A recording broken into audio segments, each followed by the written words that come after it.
In 1980, the acclaimed director Stanley Kubrick made his standout horror masterpiece, The Shining, to somewhat critical success. To be fair, it wasn't a massive box office hit. It earned about $622,000 back of its $19 million budget, and that's not a great amount. Still, it wasn't received that critically well. However, The Shining remains a pop culture icon for Jack Nicholson's performance and for its sheer scale.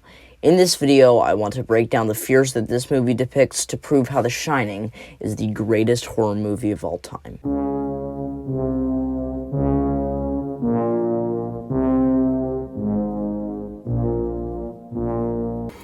As well as the famous scenes, here's Johnny. The movie latches onto its setting. It's not hard to see what Kubrick and Johnson were going for when they wrote the Overlook Hotel, specifically autophobia, the fear of isolation. By the beginning of the movie, it's obvious that Jack will go insane, whether it's from the not very subtle hinting, the fact that Jack Nicholson is going crazy on literally every poster. You might ask, then isn't the fear taken away if you know what happens? You'd be correct in asking that, but the main build-up is how Danny and Wendy are going to make it out of the hotel. Jack is one of those characters that's interesting to watch because of his slow and fluid build-up. One interesting phrase I saw describing this movie is quietly going insane together, which is completely true once you finish this movie. When it ended, I felt dizzy, my mind racing. I stood up, and then I had to sit back down. My mind completely tuned out my dad, and I just had to realize that I wasn't trapped in the Overlook Hotel. The movie doesn't scare you in a normal horror movie style. It doesn't really have jump scares or any modern horror cliches. The movie is a rising build of tension, and it just goes on and on as the movie progresses. The movie really peaks at the main fear of it, though, and that's you are trapped inside. Danny can sense that something is wrong, and there's something wrong with his dad, and Wendy is suspicious of what Jack is doing. Jack spends endless hours at the typewriter, never getting the right idea. In the book, Jack is a continuous alcoholic, and it is how dry the hotel is that is one aspect of what makes him go crazy. If Kubrick truly adapted Stephen King's book, we would get a movie more reminiscent of The Simpsons parody, which is surprisingly funny. No doubt, The Shining is a good book. However, it couldn't capture the sheer terror of being stuck inside with a madman. The Overlook Hotel gives me such a feeling of dread, not even comparable to the town of Derry from Stephen King's other books. I have a poster of The Shining in my bedroom, and it gives me such a sense of impending doom that sometimes I lay awake for hours thinking about how lonely our lives are. Whoa, that was deep. When The Shining is truly scary, however, is when Wendy realizes what Jack has begun to do. One of the most famous scenes to come out of this movie. Something that's always made me crack up is that Jack could have avoided the cabin fever if he had just gone outside and touched some grass. Sitting in a computer in the library, I am typing this script, and the noises of children around me have been completely tuned out. Just like the actual movie, I've found myself totally immersed in writing this script. The immersion of The Shining is what makes the eventual punch more meaningful. With this full immersion, however, the little things make the least sense. This is probably Kubrick's second most mysterious film, and it might be the second most mysterious film of all time. Second, I hear you ask? Yeah. Second. The second fear that this movie shows is koinophobia, the fear of a mundane or dull life. You might be asking how that is possible. This movie is more eventful than Undertale, but that's just it. However eventful this movie is, it shows Jack going insane after a month and a half of sitting at the same desk, writing a book that he doesn't even care about. It's a fear that some of us, including me, fell victim to during the COVID pandemic's beginning. By the time that remote school started, I was beginning to dread waking up the next day to the repetitive life that I was living. Jack, of course, fell victim to the repeat days of his life, dull day after dull day, never leaving the confines of the Overlook Hotel. All work and no play truly makes Jack a dull boy.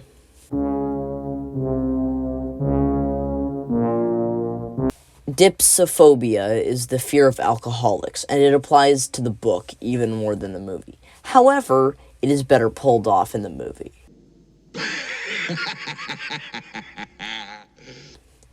Let's face it, Stephen King is a great author, and this movie wouldn't have been possible without him. But with reading The Shining, the story feels a lot less tense. The Shining is a story that I believe could only be pulled off in film. With that in mind, I would like to bring your attention to the bar scene. Jack in the book is a continuous alcoholic, and he continues to have an addiction throughout the book. When you first hear that Jack dislocated Danny's arm for a very small reason, you would be surprised at how scary that is in the moment. But Wendy is just sitting there nonchalantly.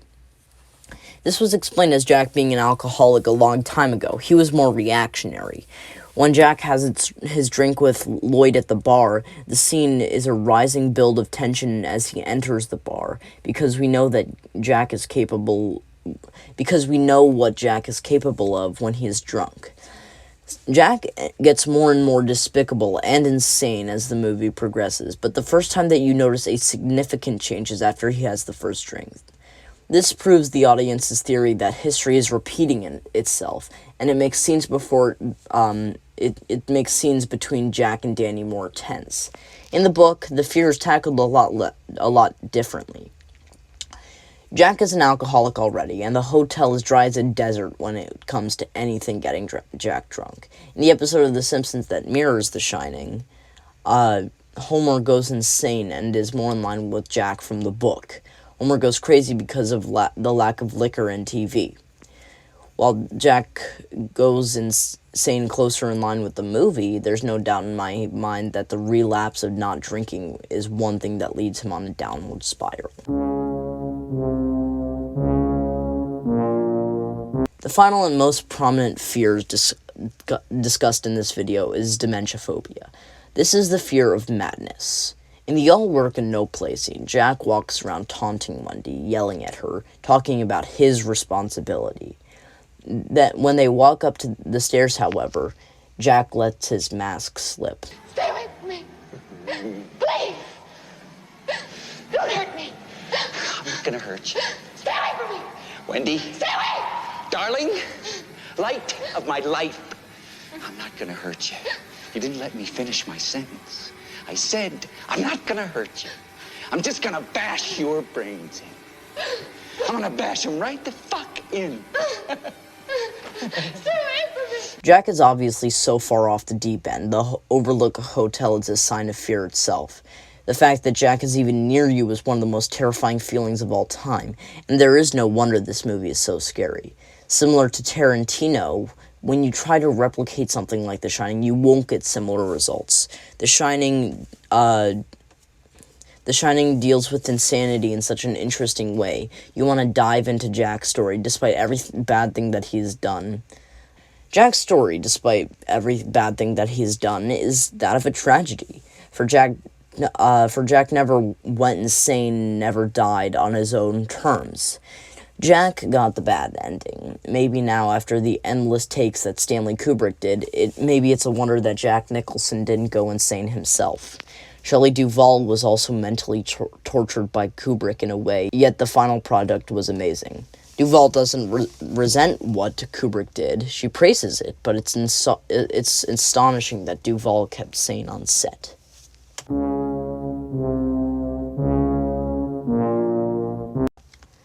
Some of the methods used on The Shining can be explained as no less than cruel. However, the final product was a masterpiece. The movie came out to mixed reaction, even getting 2 Razzies for Worst Director and Worst Actress. Man, Shelley can't catch a break, can she? Of the small cast of The Shining, one role exploded.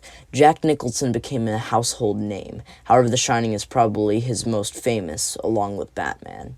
Danny Lloyd, who played Danny Torrance, was in 2 other roles after The Shining, and he stopped acting in 1984. Scatman Crothers wasn't in much else after The Shining, and he died in 1986. Even Shelley Duvall wasn't in much else after. Stanley Kubrick, the director, died in 1999 and still remains one of the greatest directors of all time. The Shining is a historical icon, and it lives on in memes, some of the only place you get popularity. With that, I'm signing off.